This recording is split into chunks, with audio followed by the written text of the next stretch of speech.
بافتمون با رنگ سبز کار رو شروع میکنیم.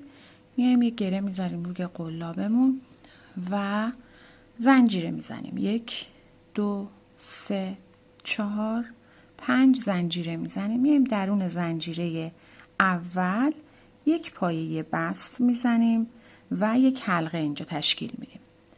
برای شروع رج اول یک زنجیره میزنم. توی همین فضا یک پایه کوتاه یک زنجیره و میام درون این حلقه شروع به بافت پایه بلند میکنم. درون این حلقه من 15 تا پایه بلند بافت میزنم. 1 2 3 4 به این ترتیب 15 تا پایه بلند رو درون این حلقه کامل میکنم. خب به این صورت 15 تا پایه بلند که بافتم، اینجا میام نخ حلقه رو کاتش میکنم و نخ رو آروم میکشم میارم بیرون. این نخی که همراهمون کردیم رو اگه یک مقدار بکشیم حلقه یه مقدار جمع میشه. خب حالا میخوام بست بزنم. میخوام الان بست رو با سوزن انجام بدم، اتصال بافت رو که کار تمیزتری داشته باشم. خب کجا بست بزنیم؟ این روش تمیزکاری هستش که دوستان بارها توضیح داده شده. حالا یک بار دیگه همینجا میگم. ببینید این یک پایه کوتاه یک زنجیره، به این کار ندارم. میام روی اولین پایه بلندمون. ما میخوایم بست رو یک جوری بزنیم که اینجا یک گندمی تشکیل بدیم که همون 16 تا پایه بلند رو برامون داشته باشه. خب پس میام روی اولین پایه بلند سوزن رو رد میکنم. به این صورت یک مقدار اون رو میکشم. میام از روی بافت پایه بلند آخری که بافتم لوپ دوم، لوپ پشتی و لوپ سومش رو از پشت بافت به این صورت میگیرم. باز رد میکنم سوزن رو به پشت میبرم. کار رو یک مقدار میچرخونم. ببینید اینجا یک گندمی برای ما تشکیل شد که روی همون 16 تا پایه رو به ما میده.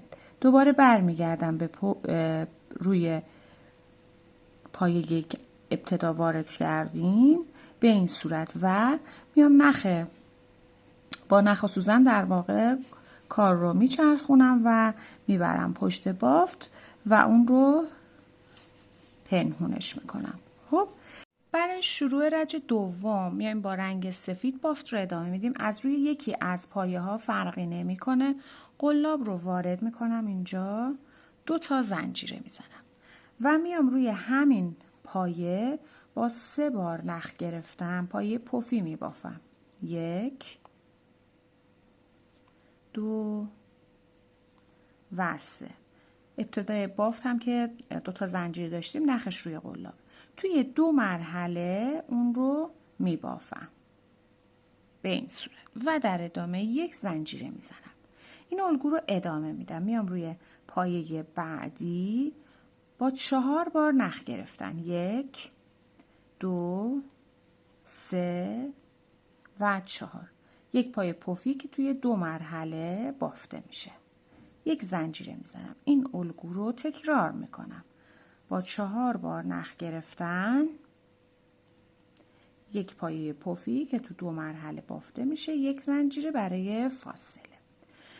تکرارش میکنیم. در نهایت 16 تا پایه پفی باید داشته باشیم، 16 تا فضای تک زنجیره‌ای. خب به این صورت ما 16 تا پایه پفی بافتیم که بینشون یک زنجیره فاصله است. میایم نخ رو اینجا کاتش میکنیم و اون رو آروم میکشیم میاریم بیرون و باز میایم اون رو با سوزن اتصال میدیم به این صورت که پایه پفی که ابتدای بافت داشتیم، این قسمت که ما اون رو 2 تا یکی کردیم اینجا میایم، یا میتونید بیاد روی زنجیره، سوزن رو وارد میکنیم و نخ رو میکشیم میبریم به در واقع پشت بافت. از روی بافت از لوپ پشتی اون رو رد میکنیم به این صورت میبریم و اون رو پشت بافت لابلا میچرخونیم و محکم کاریش رو به این صورت انجام میدیم. خب من اون رو حالا در ادامه تمیزکاریش رو انجام میدم به این صورت و میایم نخ رو اینجا کاتش میکنیم. میشه شکل بافتمون تا به اینجای بافت. برای شروع رج سوم من با رنگ بنفش بافت رو ادامه میدم. یه گره سر قلاب میذارم و میام از روی یکی از در واقع فضاهای زنجیره‌ای، فرقی نمیکنه، وارد میشم و اینجا میام یک پایه کوتاه میبافم. یک زنجیره میزنم همینجا که حکم یک پایه بلند نیمه رو برای من داره. توی همین فضا با 3 تا پایه بلند نیمه، 1 2 و 3 که رو هم شد 4 تا، اون رو یکی میکنم. به این صورت یک خوشه بافتم. 2 زنجیره میزنم. میام در فضای زنجیره‌ای بعدی تکرار میکنم با 4 تا پایه بلند نیمه، 1 2 3 و 4. به این صورت میام 4 تا پای بلند نیمه بافتم، همه رو یکی میکنم و یک خوشه. 2 زنجیره بر فاصله. ادامه میدم در فضای زنجیره‌ای بعد تکرارش میکنم با 4 تا پای بلند نیمه، 1 2 3 و 4. همه رو یکی میکنم، یک خوشه، 2 زنجیره میزنم. اون رو تکرار میکنم. در پایان رج ما باید همون 16 تا خوشه داشته باشیم و 16 تا فضای 2 زنجیره‌ای. خب به این صورت بافت رو که کامل کردم، خوشه آخر رو که بافتم به جای 2 تا زنجیره فقط 1 زنجیره میزنم. اینجا میام نخ رو کاتش میکنم. اضافه نخ رو که درون سوزن کردیم میایم روی اولین زنجیره‌ای که زده بودیم بعد از خوشه، این قسمت گندمیش رو میگیرم، اون رو به پشت میبرم، یه لوپش در واقع، چون که زنجیره است. به این صورت یک مقدار میکشم از روی بافت، به این صورت برمیگردم به پشت بافت. خب به این شکل و در ادامه اون رو میچرخونم طبق چیزی که گفتم، پشت بافت و تمیزکاری کار رو به این صورت انجام میدم. برای شروع رج چهارم با رنگ سبز بافت رو ادامه میدیم. ما میخوایم یک پایه بلند ایستاده شروع رج ببافیم. یک گره روی قلاب هست، یک نخ هم دور قلاب میگیرم. بافتمون روی پایه پفی ها قرار هست انجام بشه توی رج دوم. خب پس میام دور یکی از پفی ها به صورت ایستاده، همینطور که گفتم ببینید به این صورت. خب به صورت برجسته از رو یک پایه بلند می بافم و 3 زنجیره می زنم. دور پفی بعدی به صورت برجسته از رو یک پایه بلند، 3 زنجیره، اون رو ادامه میدم. پفی بعدی به صورت برجسته از رو یک پایه بلند، 3 زنجیره. خب به این صورت اون رو دور تا دور کارم کاملش میکنم. به این صورت به آخر رج که رسیدم، بعد از پایه بر آخر 3 تا زنجیره میزنم، میام روی اولین پایه بلندی که بافته بودیم یک بست و 1 زنجیره میزنم. به این صورت این رج رو هم به پایان میرسم. دوستان تمیزکاری باف این قسمت بمونه. وقتی که میخوایم این پایه ذرتی ها رو در واقع اینجا ببافیم، تمیزکاری نخ رو هم اونجا میایم انجام میدیم. خب این میشه تا به اینجای بافته. برای شروع رج پنجم با رنگ کرم که رنگ زمینه بافت میشه، میخوام بافت رو ادامه بدم. ابتدا ببینید کجا قرار هست بافت بزنیم. ببینید ما در ادامه بافت میایم از یکی از فضاهای زنجیره سبز رنگ وارد میشیم. درست میفته این فضا روی خوشه بنفشی که اینجا بافتیم. بافتمون همزمان روی 2 تا پایه انجام میشه. ببینید روی هر خوشه ما 2 تا پایه داریم، 1 2 و 1 فضای زنجیره. ما از فضای زنجیره سبز رنگ وارد میشیم، روی اولین پایه که دور خوشه هست هم به پشت میریم و اینجا یک نخ میگیریم، یک زنجیره اینجا میزنم که برای من به عنوان یک پایه کوتاه هست. باز ادامه میدم از درون زنجیره ها روی همون خوشه پایه دومش وارد میشم، نخ میگیرم، یک پایه کوتاه میبافم. باز از همین فضای زنجیره‌ای وارد میشم، حالا میرم توی فضای زنجیره‌ای رنگ بنفش این زیر، یک پایه کوتاه میبافم. به این ترتیب من اینجا 3 تا پایه کوتاه بافتم. پایه برجسته رها میشه، میام فضای زنجیره‌ای بعدی وارد میشم، روی خوشه روی اولین پایش وارد میشم، یک پایه کوتاه، روی دومین پایه همون خوشه زیر به اضافه زنجیره ها یک پایه کوتاه، همون فضا میرم توی فضای زنجیره‌ای بنفش، نخ میگیرم، یک پایه کوتاه، شد 3 تا. و به همین ترتیب میام این الگو رو ادامه میدم، 1 2 در فضا 3 پایه کوتاه. به همین ترتیب دور تا دور کار این الگو رو کامل میکنیم. به این قسمت که نخهای سبز رنگ هست که رسیدیم، همزمان میایم روی پایه ها که بافت میزنیم این نخها هم درون بافت به این صورت میگیریم و با همزمان با بافت اون رو تمیزکاریش رو هم در واقع به این صورت انجام میدیم. خب 3 تا پایه کوتاه توی هر قسمتش ما میایم بافت میزنیم به این صورت، ادامه میدیم و اون رو به همین شکل کامل میکنیم. اینجا رو گفتم بگیرم که بدونید این نخها رو چجوری بخواید پنهونش کنید به این صورت. خب ادامه میدیم و کامل میکنیم. خب دوستان ببینید به این صورت من بافت رو به اتمام رسوندم. در پایان رنج باید 48 تا پایه کوتاه داشته باشم. میام روی اولین زنجیره‌ای که بافتم که حکم یک پایه کوتاه رو برام داشت، اینجا یک پایه بست میزنم. برای شروع رنج ششم با همین رنگ بافت رو ادامه میدم، 3 تا زنجیره میزنم به عنوان یک پایه بلند. میام روی پایه کوتاه بعدی که پایه کوتاه دوم هست، یک پایه بلند میبافم. روی پایه کوتاه سوم 2 تا پایه بلند یک جا بافت میزنم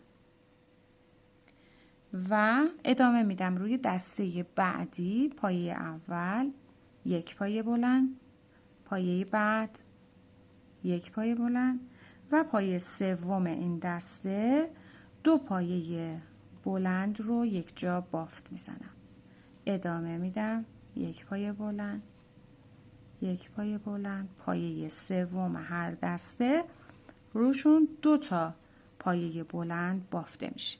به این صورت اون رو ادامه میدم و در پایان رنج ما باید 64 پایه بلند داشته باشیم. خب به این صورت رنج رو که به پایان رسوندیم، آخر رنج میام روی زنجیره سوم شروع رنج یک پایه بست میزنیم. اینجا دوستان نخ رو قطعش نمی کنیم، نخ رو یک مقدار آزاد میگذاریم. میخوایم الان پایه ذرتی ها رو بافت بزنیم. حالا با هر رنگی که دوست دارید میایم ادامه میدیم بافتمون رو. ببینید بافت رو از این قسمت یکی از این روی این پایه های برجسته سبز رنگ قرار هست انجام بدیم بافت رو، میایم روی یکی از پایه ها، رندوم فرقی نمیکنه، قلاب رو به این صورت وارد میکنیم، اینجا میایم نخ میگیریم و 3 تا زنجیره میزنیم به عنوان اولین پایه بلند و همینجا پایه بلند میبافیم، 1 2 همونطور که گفتم پایه ذرتی میخوایم بافت بزنیم، 3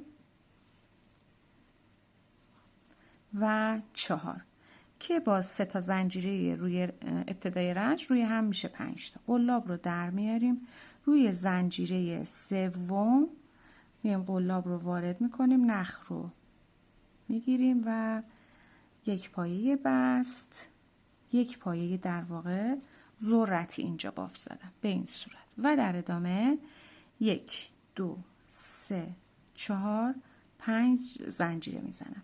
میتونیم این نخ صورتی رو هم به پشت بافتمون ببریم. خب ببینید به این شکل. ادامه میدم بافت رو، میام روی پایه سبز برجسته بعدی گندمیش رو میگیرم اینجا 5 تا پایه بلند میبافم. 1 2 3 4 و 5. پنجمی رو که بافتم قلاب رو در میارم، روی اولین پایه بلند یک بست میزنم، اون رو تبدیل میکنم به پایه ذرتی.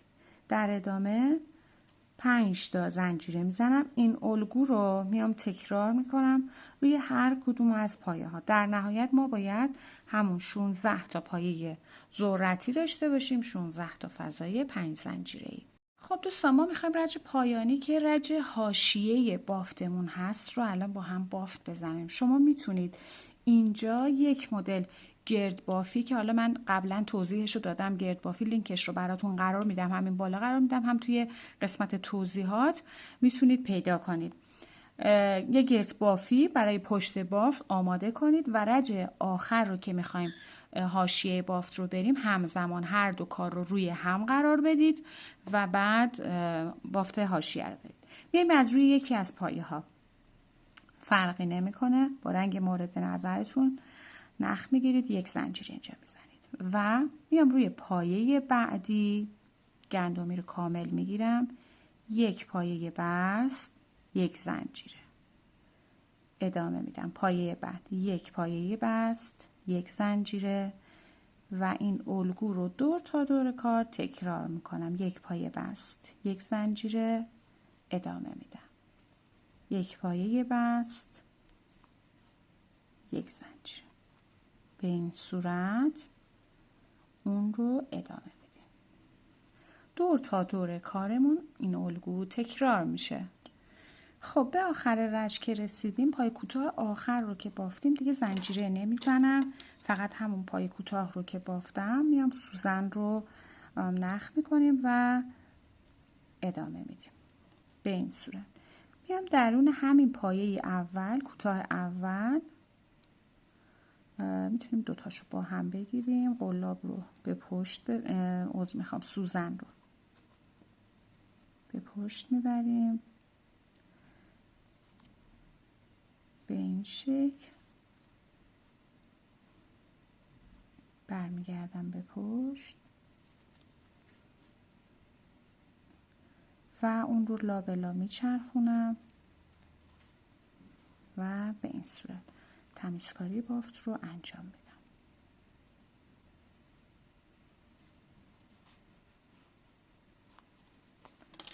ببینید دوستان، این شکل بافتمون هست که کار فوق العاده تمیز و جذابی هم هست. خب دوستان، این هم از پایان آموزش موتیف دستگیری گل ذرتی فوق العاده جذاب و زیبا بود. امیدوارم که از آموزش این بافت زیبا هم لذت برده باشید. مرسی که تا این لحظه با من همراه بودید. امیدوارم شما را همچنان در ویدیوهای بعدی هم ببینم. تا آموزش دیگه، خدا نگهدارتون.